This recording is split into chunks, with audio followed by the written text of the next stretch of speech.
नहीं मिलेगा ऐसा नहीं बात है। जब एनडीए है तो निश्चित तौर पे आप सब समझ सकते हैं कि एनडीए का मतलब क्या है।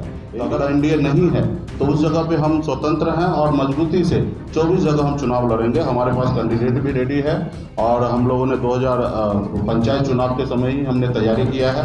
तो हम लोग तो संघर्ष करने वाले लोग हैं और हम तो हर लड़ाई लड़ने के लिए तैयार हैं। चाहे 2022 में भी उपचुनाव ये अपना एमएलसी का चुनाव हो या उपचुनाव हो या 2024 में लोकसभा हो या 2025 में विधानसभा हो, जो भी सम्मान इस धरती पर बड़े से बड़े सम्मान देना चाहिए मिले, उस सम्मान में सबसे पहला हकदार जो है जननायक कर्पूरी ठाकुर जी है।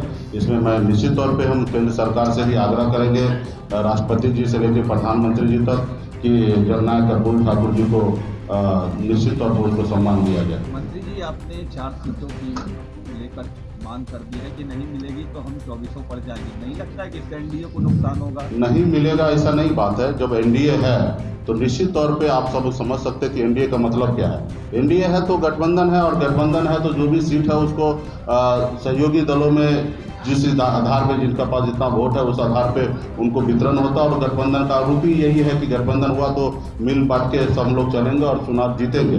तो अगर एनडीए नहीं है तो उस जगह पे हम स्वतंत्र हैं और मजबूती से 24 जगह हम चुनाव लड़ेंगे। हमारे पास कैंडिडेट भी रेडी है और हम लोगों ने 2000 पंचायत चुनाव के समय ही हमने तैयारी किया है। हमारे पास 24 नाम रेडी है। जब भी अगर गठबंधन में मुझे लगता है प्लेटफॉर्म पे अभी गठबंधन के प्लेटफॉर्म पे बात नहीं हो रहा है, लोग अपने अपने अनुकूल लोग बात कर रहे हैं। और मुझे लगता है कि जो इनको जो समझ है, जो जितनी समझदारी है, उस अनुकूल लोग बात कर रहे हैं। लेकिन मुझे इतना पता है कि जब गठबंधन की बात होगा तो वहाँ पे गठबंधन होगा तो वीआईपी पार्टी को भी जगह मिले, क्योंकि हम गठबंधन के सरकार में हैं। और अगर गठबंधन नहीं होता तो फिर सब पार्टी स्वतंत्र हैं 24 सीट लड़ने के लिए। उसमें क्या उसका क्या फायदा होगा, क्या नुकसान होगा, ये कहाँ हम लोग सोचते हैं। हम लोग तो संघर्ष करने वाले लोग हैं और हम तो हर लड़ाई लड़ने के लिए तैयार हैं। चाहे 2022 में भी उपचुनाव ये अपना एमएलसी का चुनाव हो या उपचुनाव हो या 2024 में लोकसभा हो या 2025 में विधानसभा हो, हर चुनाव के लिए बिहार में वीआईपी पार्टी के कार्यकर्ता तैयार है, स्वतंत्र है लड़ाई लड़ने के लिए।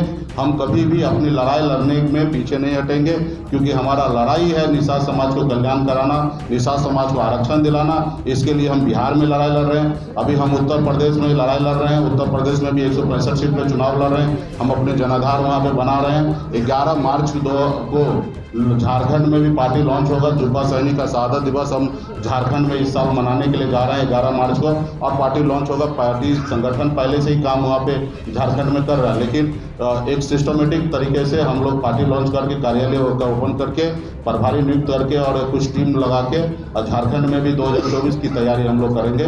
तो हमारा मार्च के बाद हम बिहार, उत्तर प्रदेश और झारखंड में लोकसभा तैयारी पे लग जाएंगे। तकरीबन 150 लोकसभा सीट का तैयारी पे हम लगेंगे।